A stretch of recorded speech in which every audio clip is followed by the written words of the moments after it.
Okay, thanks to everyone for joining us today. I'm Steve McInerney. I'm the Executive Director here at POMED, and we're happy to have this discussion on Algeria. Now, we frame the event, Algeria, what's happened and what's next. Maybe I'll add the initial caveat that there's lots of uncertainty about what's next and where things might be headed, and the situation in Algeria remains very much in flux. Maybe I'll just briefly recap kind of some of the main events and how we got to where we are now. The last 2 months in Algeria has been a very exciting and also volatile period. It was only on February 10th, I believe, that the official announcement was made that President, or now former President, Bouteflika was going to be running for a 5th term. And this was met almost immediately by kind of small, spontaneous protests in different parts of the country, which then spread. And then on the 22nd of February, we saw the first really large protest in a number of cities, including the capital of Algiers. And then weekly since then, we've seen large protests each Friday. And this past Friday was the 8th consecutive Friday in which there were overwhelming large protests in Algiers and in other cities across the country. And these protests have, of course, been in many respects reminiscent of what we saw in 2011 with the Arab Spring uprisings that swept the region. Now, of course, it's important to remember that each country is different and each context is different, but I think a lot of the major features that we saw in 2011 we've seen again in Algeria and also to some degree, of course, in Sudan. Over the past 2 months, we've seen, on one hand, the regime, I think, try to sell the people of Algeria on several successive plans. Sort of their plan A was that Bouteflika would run for a 5th term. This was kind of swiftly rejected by the population through these overwhelming protests.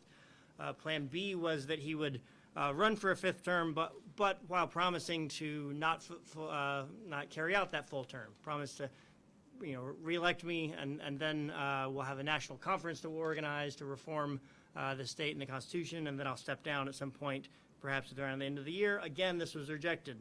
The third plan was that he would not run again, but that presidential elections would be postponed. And the sort of no to the 5th term theme of the protests at that point sort of shifted to also no to the extension of a 4th term. And then ultimately that plan also has been kind of abandoned by the regime.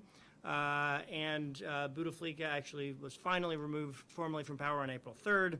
And Abdelkader Ben Salah has become the interim president. And the regime's current plan is for new presidential elections to take place on the 4th of July. Now, this plan is still relatively new, and I think one of the major things that we'll be looking at today is how viable it is or isn't. And I think one of the big questions is whether the population will be successful in kind of rejecting this plan and forcing the regime to move in a different direction as it did with the 3 previous plans.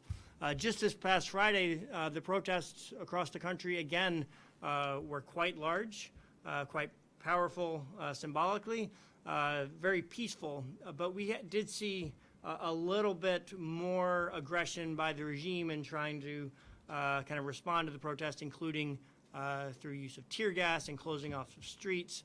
And there's a sense that the regime is trying to kind of take a little bit of a harder stand than it has in the past. To examine kind of all of this in more detail and kind of look at the political dynamics in Algeria now and where things might be headed next, we have 4 outstanding experts that we're pleased to have with us today.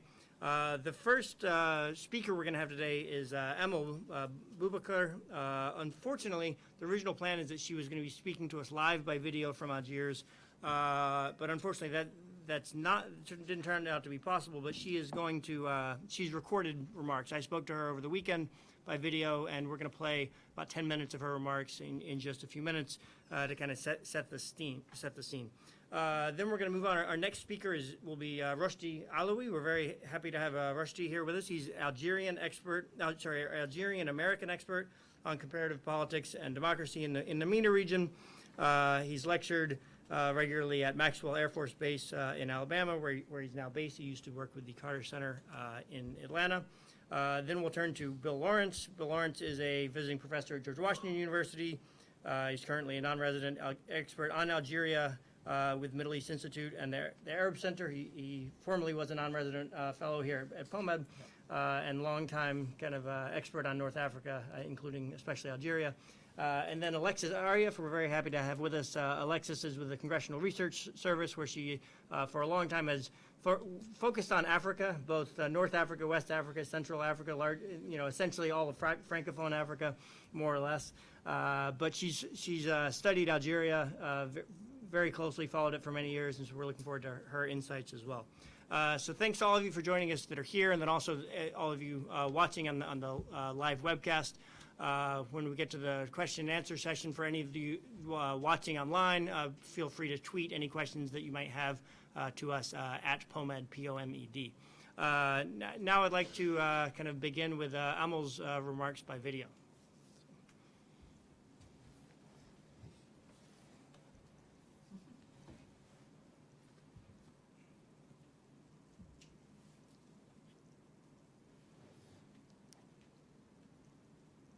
It's important to state that this protest actually didn't come out of the blue.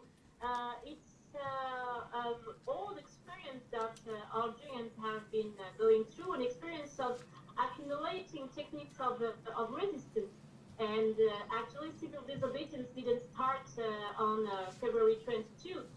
First, you have several movements, tentatives of protest, popular protests on the streets asking for more state, asking for the state to come back, asking for a functional state, asking for the possibility to get water, to get electricity, to get the proper jobs, and so on. And of course, more politicized protests, which have been on for actually since 1962, but really much more so since the early 2000s. So Algerians have actually accumulated this experience of civil disobedience and civil resistance. I think that's one factor that may explain why this protest recently emerged. I think that an interesting thing also to mention is the concrete effect of the official propaganda. You know that since 1962, the Algerian regime has built its legitimacy on the revolutionary legitimacy. We are the ones who have got rid of France, and we are the ones who have the military and much more than that, revolutionary legitimacy, and Algerians should all be revolutionaries and so on. And this actually propaganda that the regime has used to stay in power has had a concrete effect. Algerians are really keen to think about themselves as revolutionary. And if you look at what they were making reference to during the past protest, they were making reference to an unfinished revolution against France that they have to finish against this current regime. And a lot of symbols from the Pax Mujahideen, the warriors of independence and the people who fought against France in the 50s and in the 60s were marching, and there was a lot of emotion. People were actually getting old flags from old Algerian flags from this period, this anti-colonial struggle and so on. So I think that this propaganda of revolution has actually concrete effect that also led to this protest. And has a third maybe important point and important factor that has, through which we may explain this current protest. It's actually the failure of the regime's narrative. You know that in 1999, when the army brought back Bouteflika in power, they did so with in mind the possibility to end officially the civil war, the so-called civil war that took place between the army and armed Islamic groups in the 90s. And the idea was, okay, so now we are going to we are going to have a civilian president elected, and the army, we are going to step back and we won't interfere anymore in politics, and we are going to do usual business, democratic business, purely partist, multi-partist politics. But in fact, this hyper-presidential regime that Bouteflika has been building during all these years weren't civilian at all. There was always a kind of politics of neutralization between Bouteflika's circle, between the secret services, and the army. So the failure of the civilian presidential regime and the failure also of the civil war rhetoric or the civil war narrative, that means that which meant that it was directed towards Algeria, saying that you have the civil war, and without this civilian president, you won't be able to stay peacefully or to live peacefully with each other. So it was like presenting Bouteflika as the only person able to maintain peace between Algerians who wants youth to not being able to live together. And with the physical absence of Bouteflika and with the vacuum he left actually in power, all these narratives crumbled down. And I believe that it's also what led Algerians to take the street and to believe they may be able to do it and to reconcile despite this narrative on the civil war and to do something together without the need of a superior authority to redistribute the rent, to redistribute politics, and so on, that they may be able to do it by themselves. I think Algeria is a good example, and it's actually giving another picture of the transitology we used to talk about when we talk about Arab countries. In Algeria, what recently occurred, it shows us that actually depoliticization of the institutions does not lead to either regime stability, neither to the withdrawal of the people from politics. Again, there was this idea that with a depoliticization of the civil war and of the way to solve the civil war without transitional justice, without having a real transition towards a real democracy, there was the idea that it will be enough, that people won't look after politics or won't be interested in politics anymore, and just be interested in living peacefully and getting some share of the rent, and that will be. Actually, the vacuum again left by Bouteflika didn't lead to the politicization. On the contrary, the Algerians got used to believe that they can live without a president and they can live without a functioning state. In order to go through the Algerian bureaucracy, Algerians know that they have to rely only on themselves, that their families, their networks, and so on. And finally, this depoliticization of the state and the institutions helped somehow the Algerians to be more, be more conscious about what they have to do in order to survive politically. Excuse me. So they finally start to think that they may live without a president, that they do not need a regime to protect them from themselves, and they were in deep need of reconciliation. They were in deep need of a new project of society that may unify them. And I think that's what we may learn from Algeria. So I believe the most important example, the most important lesson to be learned from the Algerian example is that the politicization of the institution do not lead to any kind of stability, neither the regime stability nor the withdrawal of the people. And again, the vacuum that Bouteflika has left for so many years led the Algerians to believe that they do not need a functioning state to survive politically. In order to go through Algerian bureaucracy, for example, Algerians rely much more on themselves and their networks and families and friends than on the politicized institutions. So I believe that we should understand that after major crisis, major important civil conflicts or national conflicts, such as the one that Algeria has experienced in the 90s and such as the one that Egypt is currently in, for example, where people do not withdraw from politics. They do not believe that there's no more need to take the streets or to mobilize against corruption and all these issues. But they do so outside of official institutions, because that's really what is going on in Algeria. It's really a movement of getting back the state, getting back politics, getting back politics that actually take into account Algerians and not just a facade of politics, which is actually just a way for the elite in power to maintain and to hijack the resources of the state.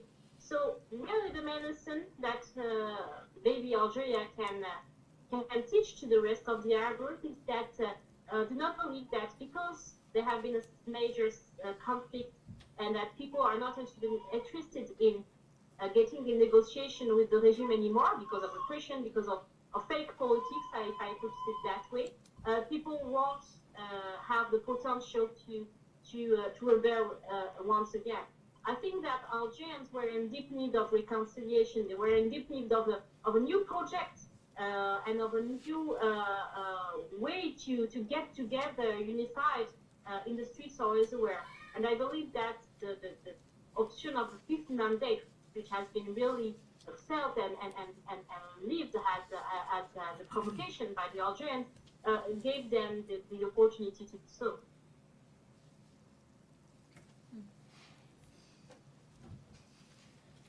Okay, thanks.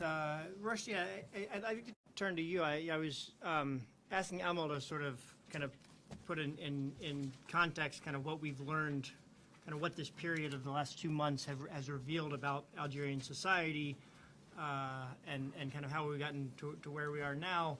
And you heard kind of her remarks about the sort of degree to which Algerian citizens have become empowered and kind of learned that they don't necessarily kind of need to be controlled by the regime, and the fact that the sort of failing health of Bouteflika may have played an important role in that. And of course, this parallels what we saw in many other countries in the Arab world since 2011. If you could try to maybe describe for us kind of where things stand now in terms of, I mentioned that the regime has offered successive plans and that up until now, even, as of today and as of this past Friday, there were still large protests in which a lot of the Algerian population is still wanting more. How unified do you see the Algerian population and the protesters, demonstrators today? To what degree has the concessions made thus far satisfied any of the Algerian population? Thank you. Just to go back to one point that Amel said, that protests don't happen out of the blue. There is a cause, and the causality usually it's complex. In the case of, if we look at the literature, it says resource mobilization theory or political opportunity structure. In this case, when we look at Algeria, there was a political opportunity structure opened around Bouteflika seeking his the fifth term. That was a signal for the population, and the grievances have been there for a long while. But seeking the fifth term and basically he was an absent president. Algerians call him the zombie president, the walking dead.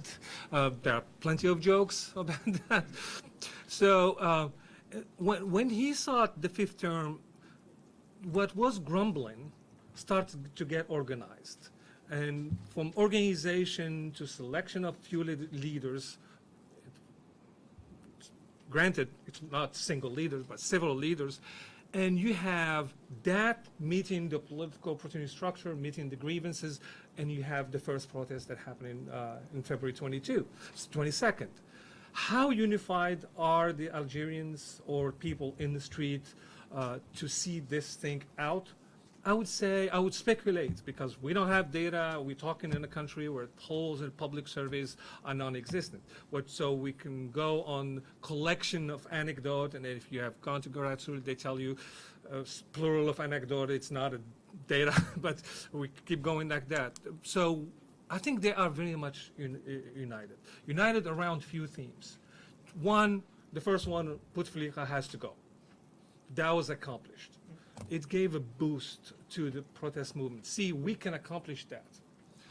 Granted, it was through the military pushing Bouteflika out, like the military and the population working toward the same goal. The second goal now that the population is unified around is to get out of this politics that has been around in Algeria for a very long time. And that is a tall order. That is a big challenge. We are talking about restructuring completely the Algerian state. We're talking about a second republic because the first one was never really accomplished. We are talking, as Amel said, the unfinished revolution. My dad used to call it, we have not achieved our independence yet. My dad was an opponent, so he saw that regime that came after 1962 as something that basically diverted the message of the revolution against France and all of that stuff. So yes, there is unification, people are united, but there are potential pitfalls, challenges that can divide this movement very easily. We can talk about them later. Thanks. Bill, maybe turning to you, could you try to describe for us who are some of the key actors politically on the side of the regime? Rushdie was just talking about, and Emil as well, kind of the population, the opposition kind of movement that's emerged. The Algerian regime for a long time has been kind of often described as sort of notoriously opaque and hard to observe and understand from the outside. So what do we know about kind of who some of the key actors are inside the regime and what we might expect from them? Thank you for having me today. Let me also just make a quick comment about Amel's comments, which is I love how she went back to the 60s and drew all these sort of straight lines from the 60s through to the present. But I would emphasize there's just as straight a line from 88 to 92 and Algeria's first democratic opening, which Algerians went back after 2011 and started calling the first Arab Spring.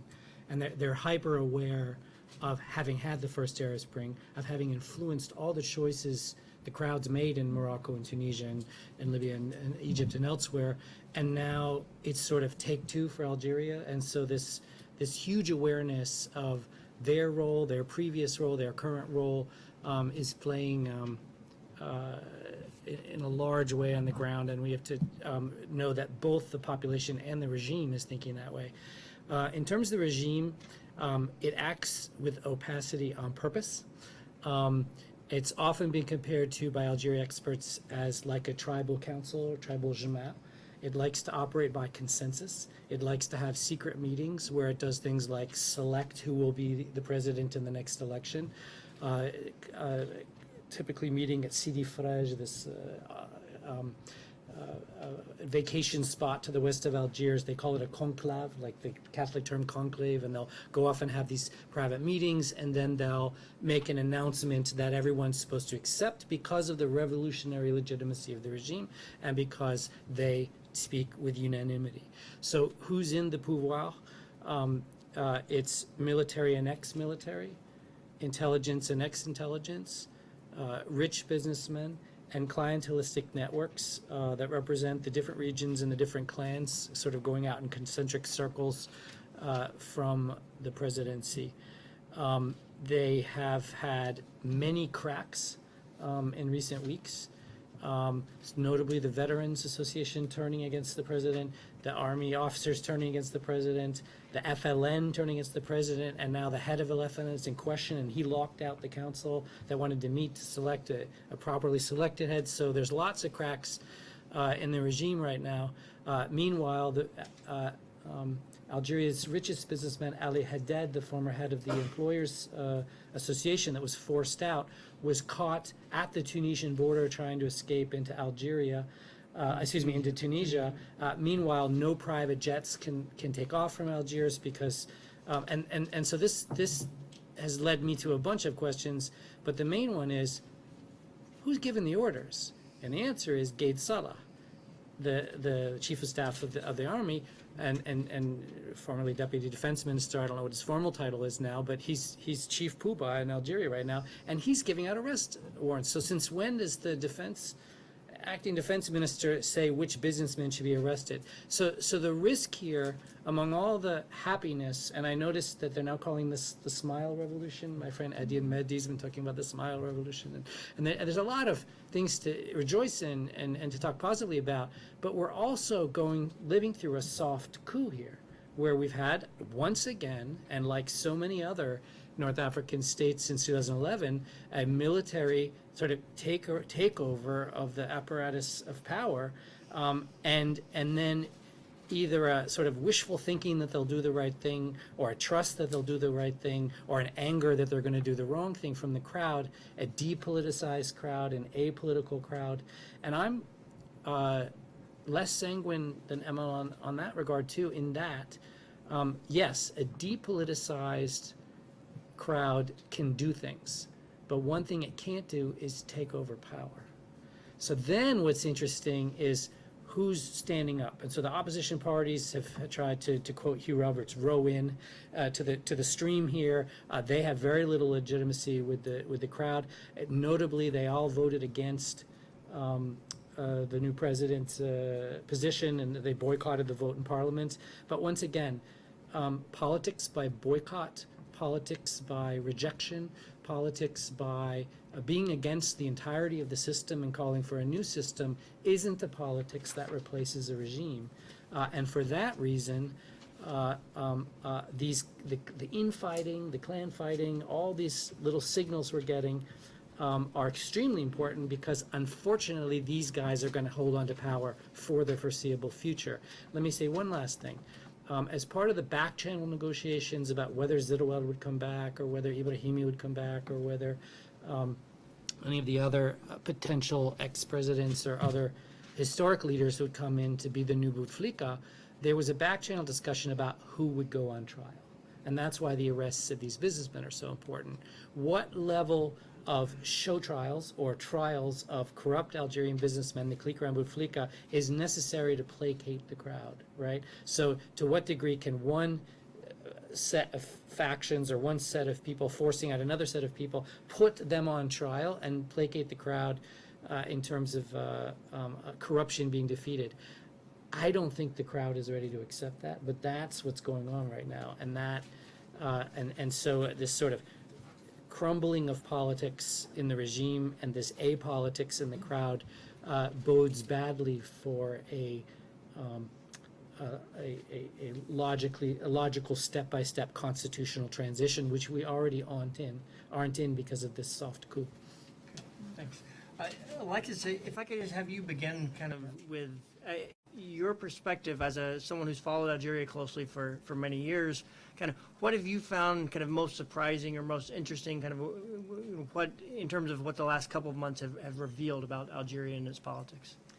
Yeah, I mean, I would say, first of all, as sort of full disclosure, I've followed Algeria, but mostly from here. So, I would say that there's one of the things that I've observed in terms of how people talk about Algeria here in Washington is that there is constantly a problem of sort of general wisdom that turns out to be mistaken. And I think Rushdie made a very important point, which is that actually our sources of information on systematically what Algerians think about any given thing are very flawed and incomplete. It's a huge, diverse country. And it's diverse on just about every level that you can imagine. And we should be appropriately sort of humble about making any predictions about what happens from here or what's happened in the last few, as what's happened in the last few months has shown. I think one thing that has surprised me a little bit, and touching on something that Bill raised, in 2011, when we saw the start of some protests in Algiers and elsewhere that sort of fizzled ultimately or never really reached the scale that we're seeing right now, one of the reasons for that, I think, was that opposition parties, in a sort of ham-handed way, tried to insert themselves and sort of channel the protests for political gain. Or personal gain, maybe, in some cases. And there have been efforts to do that here, and it's sort of chicken and egg. Yeah. But for whatever reason, they haven't succeeded. And maybe that's because they're actually hanging back a little bit more. Maybe it's because they would have gotten in, but the protest movement is stronger. So it's been kind of interesting that we haven't seen that same dynamic play out this time. On a very practical level, and speaking of received wisdom or common wisdom, there's sort of been a line of very practical analysis about the city of Algiers that says that it's very hard to convene very large popular mobilization in Algiers that maybe overlooks some of the past history there, going back to '88 and even 2001, but that says that, you know, there are a lot of small streets. The riot police understand how to control the city. It's very easy to pre-position forces and break up protests as they seek to materialize. And it's kind of interesting to see all of that kind of very granular assumption really break down with the imagery that we see of these really enormous crowds.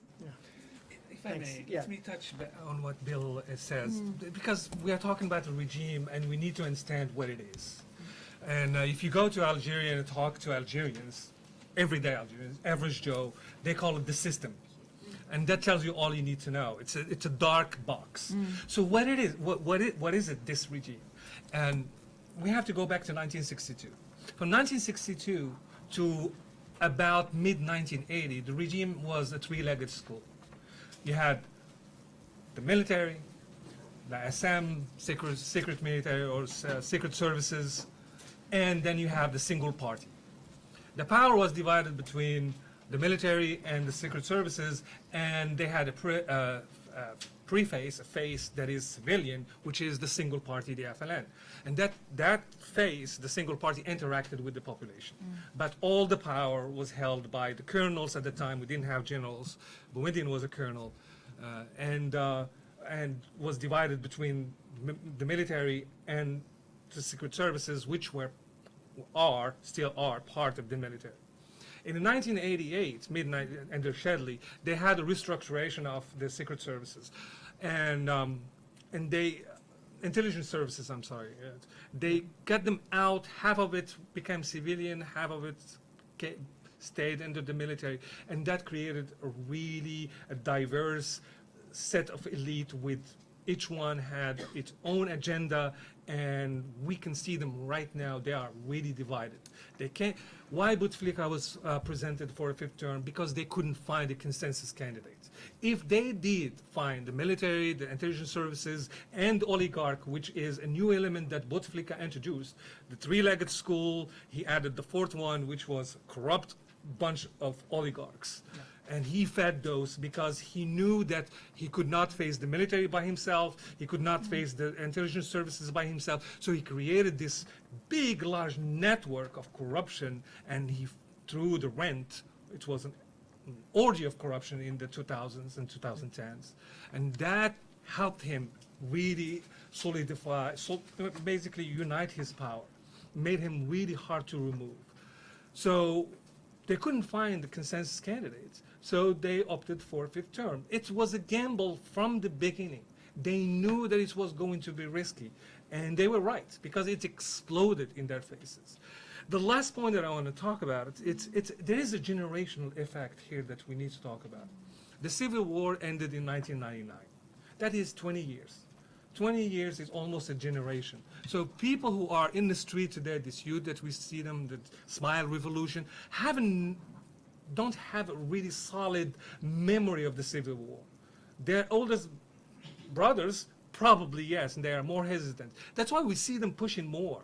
So when Bill said that probably this cycle will ebb and flow, I absolutely agree with it. Where is it going to go? I don't know. Will it follow the constitutional, as you said, there is no step-by-step constitutional transition. There has never been a step-by-step constitutional transition, and the constitution in Algeria has always been obsolete. It's a piece of paper that they write, ratify, and vote for, and then they go and violate it every time. So when Bouchachi, for example, Mustafa Bouchachi, calls for going beyond the constitutional framework, he's absolutely right. Will his demand find a taker in the government, taker among the generals? Gaid Saleh is the grand poobah, as Bill says. Probably not. Nobody knows. That's the thing. And I just wanted to say, I think we have a former leader of serious political party in Algeria, the peace and the movement for liberty and social justice here in the room. If I'm Anwar Haddam, Dr. Anwar Haddam. Yeah. So, it's as serious as it gets. Rushdie, if I could ask you you mentioned just a moment ago Mustafa Bouchachi. Yes. And he's emerged as one of the most prominent voices associated with this popular movement. Now, earlier you described this popular movement as leaderless. Yes. And I think, to a large extent that's been by design.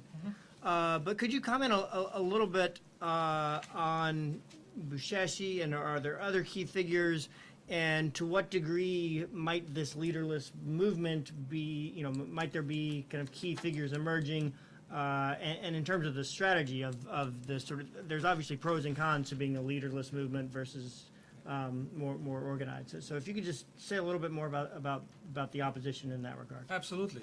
A leaderless movement, in the case of Algeria, does not mean there are no leaders. There are several leaders, but it's still a movement that doesn't have a single face, that speaks with a single voice. That has served the protests so far, because in Algeria, if you put a single face with a single voice, probably they will pick him up overnight and ship him to the south in a camp.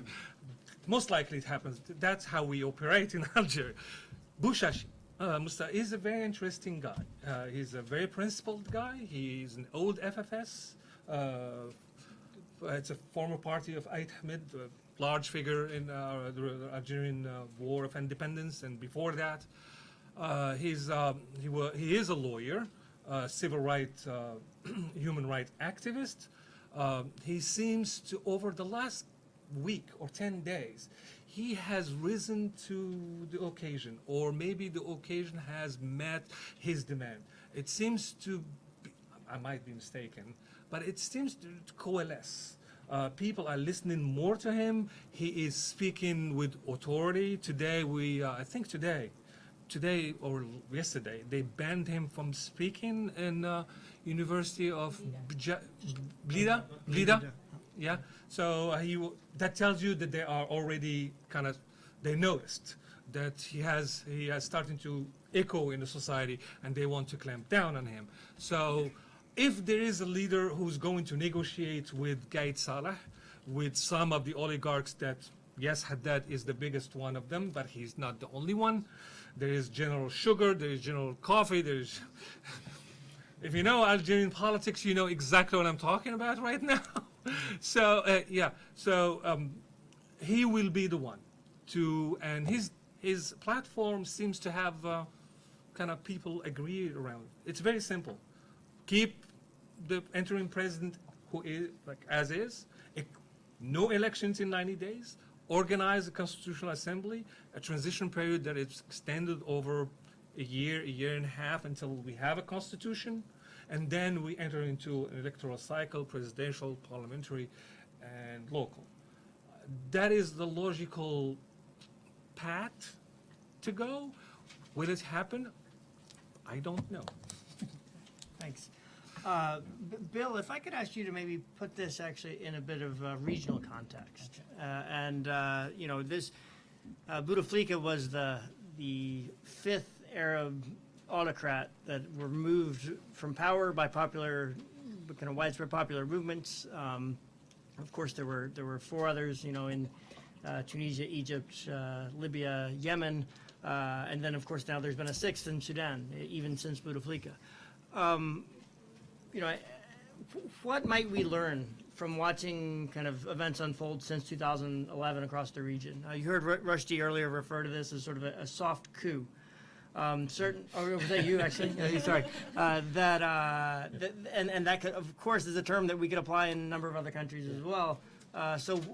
What might we learn from events in Egypt, in Tunisia, elsewhere in the Arab world that might inform how we're looking at what's happening now in Algeria? Well, let me add to your 6, Sudan. So we're at 7 now, and North Africans are paying attention to Sudan, and Algerians are actually taking credit for the larger mobilization in Sudan after Bouteflika stepped down. And these protesters, just like the regimes borrow and learn from each other, the protesters borrow and learn from each other in really interesting ways, appropriating slogans, appropriating demands, and it's fascinating to watch. I think, however, if I can just go back to the previous discussion, and something that Rushdie said, Algerians aren't victim to a generational division that has no historical memory. I can't tell you how many young protesters have said, well, my father told me, my mother told me, my grandfather told me, and there's a willful effort here by a lot of the Algerian organizers and protesters to learn from Algerian history. And there's this, what I've been calling the greatest hits of slogans, and they're appropriating slogans from the 60s and what those mean, from the 80s democratic opening and what that means, from the 92 coup and what that means, from the 2000s and what that means, and the 10s, and you got into a little bit and what that means. And let me just pick one of those. In 2001 and 2003, we had massive regional protests in Algeria that led to large protests in Algiers, that led to the ban in Algiers that we keep hearing about that these crowds are violating. If you looked at the El Qasr platform of those protests, one demand was about the Berber language, and 14 were about the same things we're hearing about from these crowds. But if you were to read the press from the time, it was a Kabyle protest. And that's what both the regime wanted you to think and what the Kabyle leaders wanted you to think. And so there was sort of a collusion there between the leadership on both sides to make something that wasn't really a Kabyle protest into a Kabyle protest. And that lesson is not lost on this crowd. So in this effort for young people not to be divided from their brothers, whether ethnically, religiously, even in terms of Islamism, I mean, it's amazing in these crowds. And we heard about the reconciliation. I think Amel was talking about a different kind of reconciliation than the post-war reconciliation. She's talking about a sort of a global reconciliation of all of Algerian identity and a total inclusivity, which I've been calling the Arab Spring ethos for years now, and that's what it is. It's a complete inclusivity. Everyone has a seat at the table and is allowed to be a part of the conversation, and you'll see this going forward as things get more violent, which I think they will. In terms of the lessons learned, all of that's interacting. So as Algerians look at Tunisia, they look at a slow counter-revolution going on and security services which are overzealous, responding to a bunch of terrorist attacks largely emanating from Libya, and they're aware. They're aware that their own military and security services need to be maintained, which is exactly why the protesters are saying, we only want the top 5 or 6 or 10 of the military to be wiped out, but we want all the other guys there because we realize we have a security issue here. When they, and it was very interesting in the 16 and 17 when no one was traveling to Tunisia after those terrorist attacks in Tunisia, over 1 million Algerians each year went to Tunisia as a part of solidarity tourism. And it was really interesting to me as this story began to broke over the last 2 months, and everyone kept talking about Syria and Libya as what was on Algerians' mind. And we all knew, if you know Algeria, that Tunisia was on Algerians' mind. And Tunisians are talking to Algerians, Algerians are talking to Tunisians, there are solidarity protests in Algeria, and Algerians are talking on a daily basis about what they're going to get right that the Tunisians got wrong, including they're talking about a high instance for objectives of the revolution, like Yad Ben Ashur's commission. This is one of the new demands of the Algerian protesters. When they look at Libya, they look at revolutionaries who had to arm themselves, and they regret that, and they don't want this to be an armed rebellion. When they look at Egypt, they see a revolution gone bad, a 51% government that tried to rule without consensus, and then a coup that was very much like the 92 coup. No Algerian looks at 2013 Egypt and doesn't see it as a repeat of 1992. And Algerians are relearning their own history of the 92 coup because it was sold to them as saving Algeria from Islamists when in fact 25,000 members of the FIS were thrown in Saharan prisons. These were the more moderate Islamists, and 800 Afghan Algerians, veterans of the Afghan War, were let go to radicalize the opposition, to make them violent. And General Nazar admitted it in a Paris courtroom. He said, we thought we'd win in 6 months. And so the Algerians are increasingly aware that that civil war was started by the regime, not by the Islamists, in order to maintain power, and they don't want to give them another opportunity for that. So they're watching Sudan, they're watching Egypt, they're watching Libya, they're watching Tunisia, they're looking over at Morocco, the one last autocrat standing in the region, and the Moroccans are carefully watching what's going on in Algeria. I mean, it's obsession. I mean, all my Moroccan friends are talking about it. For example, the Moroccans and the Algerians are talking about the king in Morocco in spring of 2011 named sort of a youth czar that was supposed to be the interactor with youth, and the Algerians tried the same thing, and the Algerian protesters immediately shot it down and said, we're not going to go through another, whatever his name was, Chanoun Commission, which is useless. And so this learning is in real time. It's a constant conversation. My only complaint would be, in an effort to avoid all the mistakes, it's almost like the crowd is avoiding every mistake. You know, it's almost like not wanting to pick someone to go to the prom with, because you might pick the wrong person, so you're not going to go to the prom. You know, and so if you're not willing to make any choices at all, you're not going to take over power. And it's not going to be until the Algerians start making choices, developing leadership. Let's say one last thing. The Algerian regime always wins since '62 by co-optation and coercion. The population knows this, so they want unco-optables and uncoercibles at the top. But when they get organized, they're going to be, whoever they pick for the leadership are going to be co-optable and coercible. And so Algeria, the Algerian polity, the broken polity Hugo Roberts just talks about, is going to have to recreate itself and become political again, not just protest every Friday till kingdom come. Thanks. Alexis, if I could turn a little bit to some of the sort of economic issues at play here. Economic frustrations have played an important role in kind of fueling this protest movement, as we've seen in many other countries, in many other cases. And it could also be that kind of the disruption that we've seen already and that's likely to come, may have an immediate kind of negative impact on the economic situation, as we've seen in Tunisia and elsewhere, regardless of exactly what the path will be politically. Could you comment a little bit on kind of what you see as the kind of potential role of economic issues moving forward?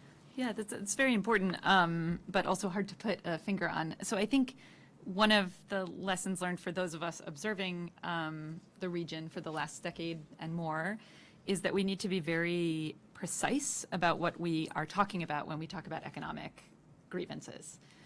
So I think that in Washington policy circles in particular, the difference between anger at corruption and anger at sort of lack of personal opportunity and anger at unemployment all get kind of mixed together and conflated. And obviously the policy responses to those three things are actually quite different and can in fact work at cross purposes. So that's an observation up front. I think in Algeria, look, it's not a market economy. It's probably one of the least market-driven economies on the planet. And there's a risk in assuming that because Algerian young people in particular are expressing grievances, that they want tomorrow to move toward a market economy and get rid of the social safety net. It's important to keep in mind that on average, actually living standards have increased quite a bit in Algeria over the last 2 decades. There has been a sort of living standard social contract that replaced a bit of the ideological revolution, or maybe tried to supplement the ideological revolutionary legitimacy on the part of the regime. Of course, that also, as Rushdie pointed out, created a new class of sort of nouveau riche oligarchs that come along with their own problems. But many more people have access to water, to electricity, even in sort of remote areas of Algeria, and that's important to keep in mind. It's definitely not true of all of the countries in the region, especially if you look south of Algeria, where countries have struggled a lot more to give that kind of quality of improvement. So the other interesting thing about the economy and the link to the protest movement is that often in authoritarian-leaning or not fully accountable governments situations in countries, government leaders will say, well, sure, there are grievances in the population, but they're economic grievances, they're not political grievances. And people in the region continue to demonstrate that they're actually not idiots, that they understand that these two things are linked. that the political economy matters, and that they have a pretty sophisticated understanding of the political economy. In fact, that they understand that oligarchic rule and that corruption have an impact on the opportunities that an individual person without particular weight or without a family connection might, it certainly limits their horizons. And we see that expressed as a grievance, I would say, more than sort of broad economic grievances writ large the way we in a Western country might understand them. I think one final point that I would make up front on this is that there is a sense, both in Algeria and outside Algeria looking in, that that kind of quasi-social contract that had emerged under Bouteflika, that living standards would get better, but you have to kind of ignore the dirty part of that, that system was reaching its natural horizon, that you weren't going to be able to continue to deliver those kinds of increased living standards if the price of oil was no longer high, if you had sort of delivered all you could under the current structure of the economy, and then if the external environment was not favorable, and that might well have been another opportunity that Rushdie was sort of referring to, that people understood that this calculation was emerging, maybe even among the ruling class, that there was an understanding that something had to change, and then they wanted to seize that opportunity. There were also sort of really bad policies put in place in the last few years on top of the generally inefficient economic system in Algeria, like the import restrictions in 2017, that actually did hurt people's individual kind of purchasing power and household finances. It's also important to keep in mind that the people within the government might have also been making those calculations, that the economic system that came into being under Bouteflika was designed to ensure that there was enough slack in government finances, that every faction that Bill and Rushdie have described could be sort of personally, financially satisfied while also delivering incremental living, increases in living conditions. If insiders were realizing that the pot was running, I don't know what the right metaphor was, the pot was running dry, I don't know, that there wasn't going to be that pie couldn't continue to stay as big as it was, and it would have to be sliced increasingly thin. That may well have changed calculations within the system, including on the part of people like Guide Salah. I think we can't rule that out. So it's sort of a feedback loop in a way. Just to touch a little bit on what Alexis says, sorry, I was excited, is that economic grievances in Algeria are almost a constant variable. And constant variables don't explain an outcome. Algeria has had a very young population for a long time. Right now, 43% of the population is between 25 and 55. 70+% live in cities. The median age is 27 years old. These statistics have been around for a while, because Algeria, after the independence, experienced a huge demographic boom, and that lasted well into the 70s, and all the structure of the states that were inherited from the colonial era and were not solidly built in the 60s and early 70s were really tested with that the demographic boom. So if we say that economic variables, economic grievances are constant, they don't explain, so what does? And it goes back to politics. I grew up in Algeria. Algerians are by essence very political animals. They love to talk about politics as much as they talk about soccer. I'm not kidding you. It's the same thing. And they really, last time I went there, it was 2017, I noticed something that I did not notice before. And they really want to have freedom to express themselves politically. And they also are tired of corruption. We have always had corruption in Algeria. Egypt has corruption, Tunisia, every country has corruption. But when corruption reaches a level of being an institutionalized system, that will create a backlash. And that's what happened in Algeria. Corruption has become an institution in of itself, basically. Yeah, thanks. Before I open up the the question from the audience. Rushdie, could I ask you to describe what you see as would be necessary at this point in order to satisfy the demands of the street, in order to satisfy the demands of the crowds? We saw very large protests again this past Friday. I think some had expected that the protests after Bouteflika was formally removed might die out. I think that was certainly the hope of the regime and Guy Salah and others kind of making decisions. But so far we haven't seen that. And we saw the protests on Friday targeting specifically several key actors in the regime, in addition to Guy Salah, the army chief of staff, also Ben Salah, the interim president, Bedoui, the prime minister, Belaïz, the head of the Constitutional Council. Bs. Exactly, the three Bs as they were referred to in signs and chants on Friday. But what do you think it would take? It seems as though many Algerians are rejecting the current plan of having the 90 days and then new presidential elections. Kind of, what do you think it would take to satisfy the population? I think they're rejecting the 90 days period in the presidential election in late July. That's a rational rejection. It's impossible to organize an election in 90 days. Logistically, it's impossible. The voting rolls in Algeria are a mess. I mean, there are people who have died in the 1950s that are still voting for the RND and the FLN right now. So nobody believes those voting rolls. If we go to elections with the same voting rolls, same people from the 1800 will be voting for the candidate of the system, who died in 1800. So that logistically you have to update those borders. So that is a problem. 90 days is not possible. Plus, you can't organize a campaign for this independence. Let's say Ali bin Nouari decide to run, or Sofiane Gilali from Jil Jadid, or Mustafa Bouchachi decide to run. You will need a campaign. You need to raise funds. You need to get signature, all of that stuff. It's impossible to do that in 90 days. So 90 days only serves the candidates of the regime. That's why the people are rejecting that.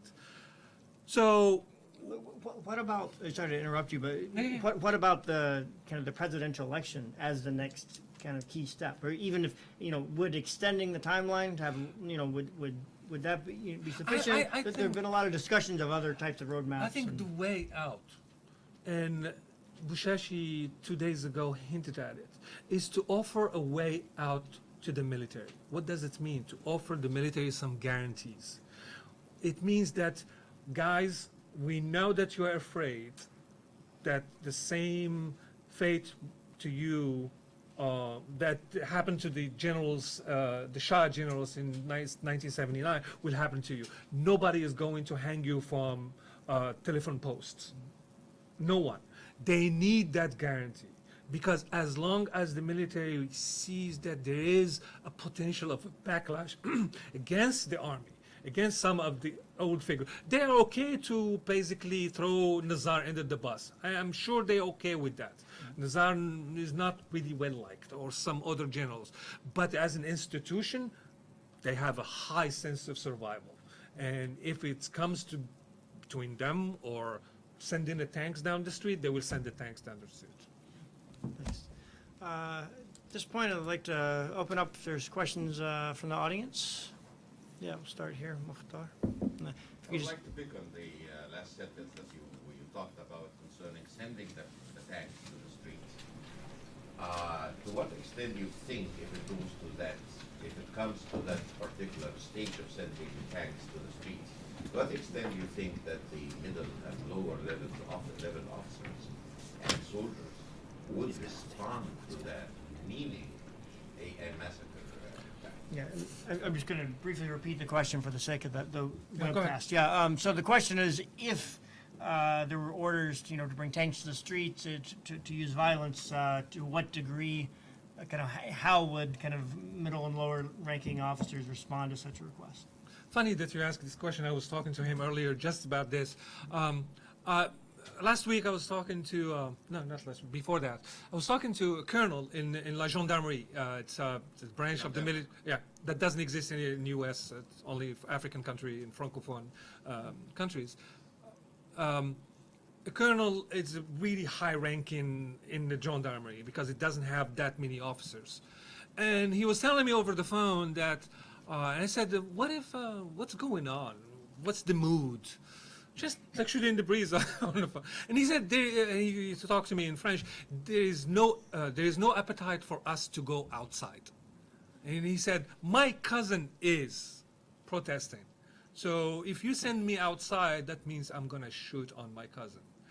So that gives you an idea a little bit that high-ranking officers between majors and colonels are kind of uneasy about the situation. They will probably go out and shoot people, but that means that a lot of generals will have to go as well. If they force them to go out and they force them to kill people, the military in Algeria as an institution will take a hit from the inside. They will have to clean house, so they won't go outside anymore. Just to remind people, Nazar in 1988 told Shadley when he told him, go out and stop the riots in the streets of Algiers in October, he told him, if we take the military out and we kill people, which they did, the next time we take them out, we'll take you. And that would happen exactly. In 1992, 4 years later, they took Shadley out. So the military will go out and kill people, but there are consequences to doing that because they know that they create a big, huge gap between them and the population, and they hate that. Okay, thanks, Bill. Just add 2 data points to that. We saw a phenomenon in 2011 of 400 police injuries in one altercation with the rather large Arab Spring crowds, which were undercovered, and no protester deaths. And that shows, like we see in Morocco, an extreme wariness on the part of the police to create martyrs because of what they saw in Tunisia, Libya, and Egypt. We just had that again. Last Friday, we had 80 police injuries and no protester deaths. So already we're seeing a replay of that reticence on behalf of security forces to create martyrs. That said, on several occasions, we've seen the old eradicator, conciliator, factional fighting within the security and forces of the military. We've seen them disagree and take opposite actions. The best case of it being the 2013 oil gas plant attack, where the sort of conciliators were overruled by the eradicators. And when the eradicators win the argument, then you see more violence. So that's there. And the last thing I'd like to say is, for a decade now, 60 and 70-year-olds have been forcing 50-year-olds into early retirement in Algeria to maintain power. And so you have this strange bell curve in all of the Algerian ministries where you've got a whole bunch of Bac plus 5, a whole bunch of upcoming military officers who have very little exposure to this corruption, very trusted by the population, and then this gap, and then these corrupt guys at the top, and Gaid Salah is known to be very corrupt. So that's why the population would like to sort of take off this top tier. The question is, can these Bac plus 5 run the military, or who are the clean ones? And this is again subject to these back channel negotiations that we aren't seeing, and that may happen as things get dicier in the coming weeks and months. Okay, thanks. Another question? Same question, yeah, here. Yep. What would be the most logical sequence in the transition? The president first, then the constitution, then the parliament, or reverse? I would say ratifying, either heavily amending the constitution that Algeria has right now, or ratifying a new one and calling a referendum to vote it up and down, and then presidential, parliamentary, blah, blah. Although some of the protest leaders now are calling for parliament first, then president, and as an expression of people yes, people that first. would- The constitution first, then the parliament? Yeah, then the that's what Yes, some are saying. yeah. That's what some are saying. Yeah, because Like, that's like Tunisia did. because the constitution. should be 5 years later. articulated in the demand. It is articulated in the demand, for example, that Benouari put together with Mustafa Bouchachi and Sofiane Gilali. Yeah. They signed on steps like The platform for change. Exactly, the Yeah, which you can platforms of Google. change. Were there And any also the any period, 1 year? What? that's negotiable, but at least everybody agrees that it's going to be at least What 1 do you year. think? 1 year? At least. Yeah, and I think just from, I mean, a lot of Algerians that I've talked to in recent weeks have, in some respects, pointed to Tunisia's kind of Yeah. path from 2011 to 2013, 14 as a model they want to follow. And now many Tunisians also corrections. see problems, and things to avoid, mistakes that they made during that path. But in Tunisia there was very quickly elected by the end of the year a constituent assembly to write the constitution, which then was supposed to spend 1 year writing the constitution. It ended up taking just over 2 years. So I do think that just from having talked with a lot of Algerians, that there is a desire for a robust and meaningful transition, and recognizing that can't happen overnight. And I think, from what I've seen, they care more about it being robust and meaningful and representative and accountable than the order of the steps. I mean, the sequence of the steps matters, but is not kind of at the heart of the demands. Just add one comment on that. I think the Tunisia case is very interesting in part because again, Algerians are allergic to comparative case studies. So with that enormous caveat, what's interesting about looking at how Tunisia played out is that in retrospect, a lot of people think of January 14th as having been sort of the beginning and the end of the Tunisian revolution, whereas in fact, or uprising and political transition, whereas in fact there was a similar situation where there were weeks of kind of back and forth between the protest movement and a succession of transitional leaders until finally one stuck. And Qaid Sebsi at the time stuck because he offered a reordering of the transitional steps. And he said, instead of having elections first and then a new constitution, or instead of having a nonpartisan committee draft the constitution, we're going to have elections first for an assembly that will draft the constitution, and then we're going to have real elections after that. And then they worked out this supposed 1 year timeline that didn't really work. But it's interesting because I think we're seeing a similar thing play out in both Algeria and to some extent Sudan, which is that the protest movement is wary of tying themselves to a single platform, although there have been these proposals. But the government and the powers that be are sort of testing out proposals to see what might split or diffuse the protest movement. And so in terms of trade-offs, if you do the constitution drafting first, the problem is that you can't easily settle disputes that arise over constitutional drafting because no one has any particular legitimacy over any other faction. If you hold elections first and then draft, then you're drawing out the process, and you might not settle those disputes anyway. In Tunisia, they endure, over who has more legitimacy than another faction.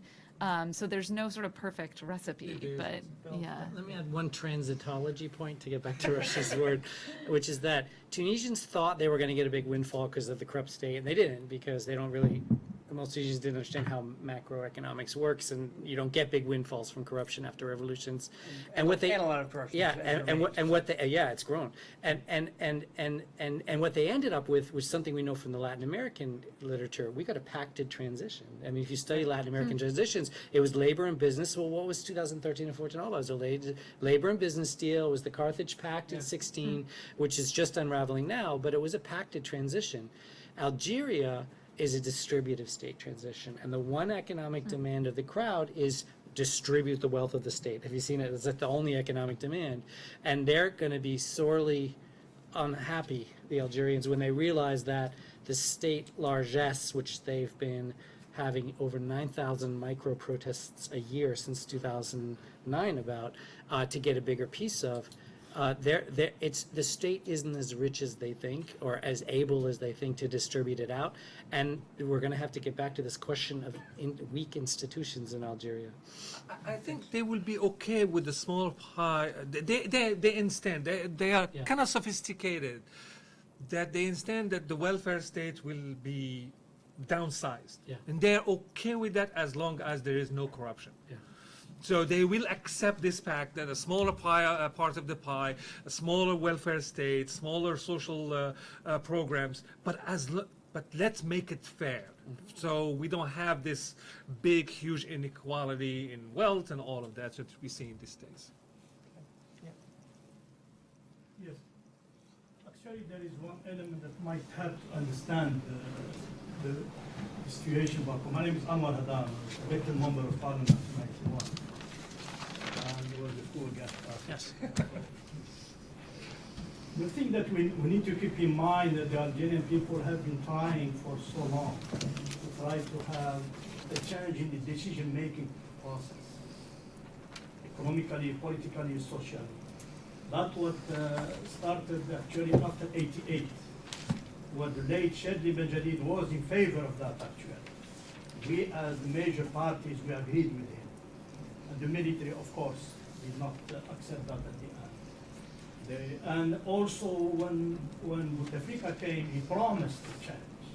However, what happened is not in the decision making, but one group of people took over the decision making, and that's why we're having all these problems. So right now, the first step that everybody agrees on, and the media is trying to not to shade the light on it, if I may say, that is we need, as they say, all of them they should go. What does that mean? That the decision-making process should be changing. We cannot have new republic in Algeria with the same people that caused this issue. So our partners and partners of Algeria should understand that. We cannot have the same people who have caused this situation, which caused really instability for the whole region. We should keep that in mind. In the Sahel, in all this terrorism, etc. So we need to understand that. These corrupted people need to go. This is simple. That will be the first step. The second step will be, and I'll finish by this, if I may. But of course, we will have, and that's going to happen, hopefully, that we are working on that, to have a government of transition that will take care of the affairs of the current affairs, because people, they need security, they need food, they need shelter, etc. In parallel, we will have a political process that needs to be very well organized by people that are not corrupted in concentration, Consensus. In a consensus way, to have a new social pact and a new constitution. Based on that, we will have new elections, etc. So that's why our partners, the United States, and should understand this, because it is in the interest of everyone. Having a stable Algeria means having stable North Africa. That's true. And all this market, North African market, etc. We need to keep that in mind, and hopefully that will help them. Okay. Sorry. Thank you for your comments. Yes. Yeah. If I could ask you to comment a little bit on where things may be going. One of the most important Nugget up until now has been peaceful, and while the street has largely remained quite peaceful, and while the reaction thus far has been quite restrained, we are seeing, more use of water cannons, more use of tear gas, rumors now of rubber bullets having been used as well, and then allegations and statements in the papers, not only that Mustafa Bushashti could not give his conference, but also that some of the protesters have been, arrested and potentially subjected to very abusive searches, female protesters among them. You said female protesters? Yes. Female, from Raj and Dan. So, if that's true, is this a trend? Is this something that we're going to be seeing more of? Is this the regime's way of sending the signals that enough is enough? To go back to the to why they are targeting women, it's very simple. Right now, you have this pluralistic, happy kind of protest movement. When you eliminate by targeting women specifically and humiliating them, they are trying to scare women, scare them away from protesting. By staying away, what you have a bunch of guys in the street facing the police and facing the state, and the state will be, okay, look, these are a bunch of hooligans and thugs, we're going to unleash the coercive power of the state. And that they want, deep down, the military, the circle deciders want to have violence. And because that is their way out. If the movement toward violence, they can justify anything. State of emergency, banning protests, all of that stuff. But the protesters also are very much aware, and we have seen it, that they do not want it to be violent. They went as far as cleaning the streets after they protest. That's for Algerians. Come on, you cleaning the street? Never heard of it. You have to pay me to clean the street. Anyway, and they don't do it. So for volunteering to clean the streets, that tells you that there is an awareness. They want to frame this very well. And they're not framing it only to the generals. They're framing it to us, in people in the West, in Europe. Look, that's the way we are protesting. These are our demand. These are our grievances. Please, look at us. We want something that you have. That's what they're saying. We want democracy. You have it. In Europe, you have it in the United States. Let us have it too. So, in a way, in the United States, it's dragging its feet, and I understand France does not want to touch it because anything that France says will be misconstrued and toxic. So, but there should be behind the scene, stop, don't send your thugs, don't beat them up. That could be done. That could be done. But I don't think we are doing it.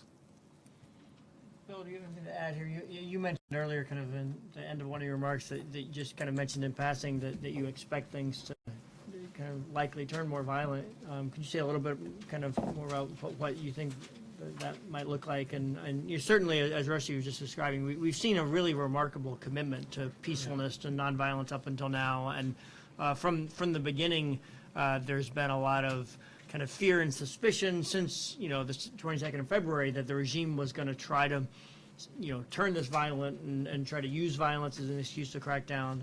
So if you could just comment on how you think things might change, or kind of how you see the dynamics at the moment where the regime finally is starting to kind of tighten the screws a bit. Well, I think Rushdie's right when he says the regime wants violence because it gives an easy out for a bunch of things. But the way I would reframe what he said is in that binary of coerce and co-opt. So if they can co-opt, they will. If they can coerce, they will. And they're going to look for opportunities to do both. One thing I found very interesting in getting ready for this presentation was looking at protester interviews, where protesters are starting to say, I'm tired. This has been going on for 8 weeks. We haven't really gotten rid of the system yet. And when you see protesters getting frustrated and tired, some will just go back home, but some will start to push.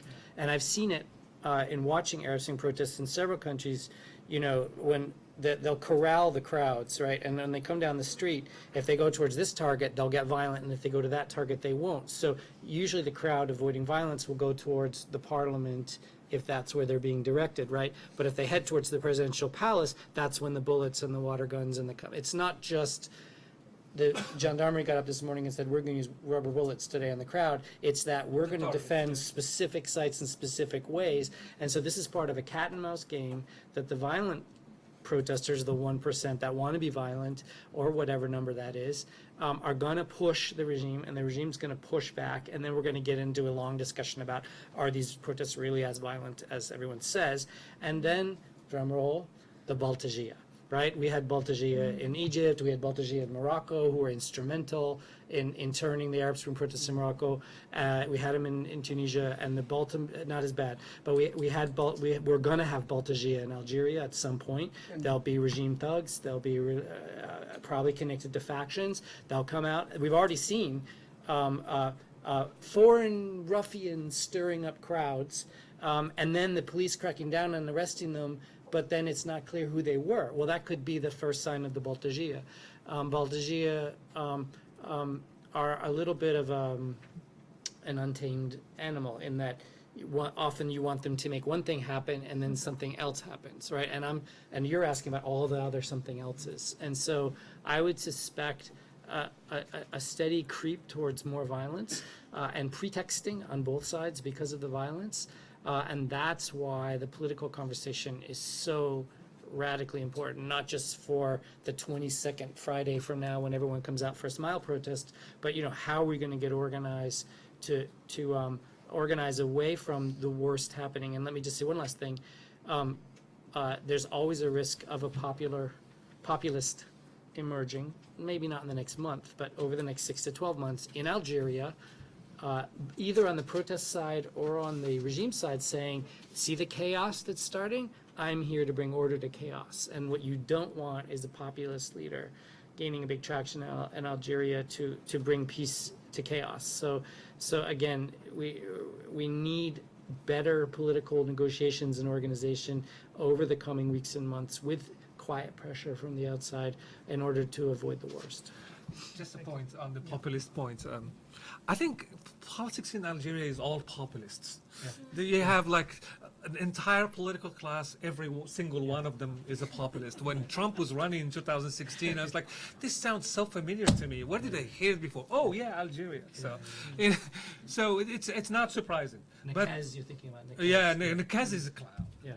Let's face And it. he's I'm the sorry populist. if you're watching. Yeah, he's one of the populists. Yeah. But yeah, so I think it's very important your point about the fatigue element. Yeah. And that's where a leader rising up to the occasion will kind of breed some force, some strength into the protest movement. But we have to say 8 weeks, that is one of the longest protest movements ever. We have 8 weeks, millions of people every Friday. They turned the verb, the noun Friday into a verb actually in Algeria. Vendredi, like Friday, verb from a second group, etc. I'm going to Vendredi, so basically I'm going to protest. So they turn it into, yeah. So that tells you like they're really kind of. But let me put the whole Algeria, Sudan, what happened since 2011 in Middle East and North Africa into a big context. We are used in the West to look at democracy and democratization as this neat, fast, clean protest. People were in the street, they got democracy, tomorrow they vote, they got a nice parliament, life goes on. But when we look at democracy, really, it has never been a clean process. Even the first wave, as Hunting talks about in the 1900s, it was not a clean wave. Yeah. We had a civil war in this country. Why?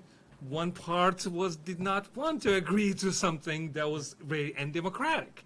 So the second wave of democracy after World War II, it was also not clean. But we have this image of a clean, happy, it's because of the third wave, because of Portugal, the Communist Revolution, because of Spain, a little bit Greece. And so we assume that what is happening in the Middle East should be fast, should be clean, and should lead to a result overnight. No, it's not.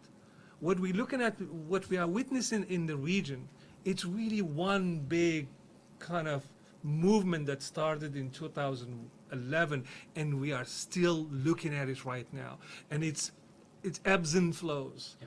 One step forward, 2 steps backward, as all democratic transitions happen. Yeah.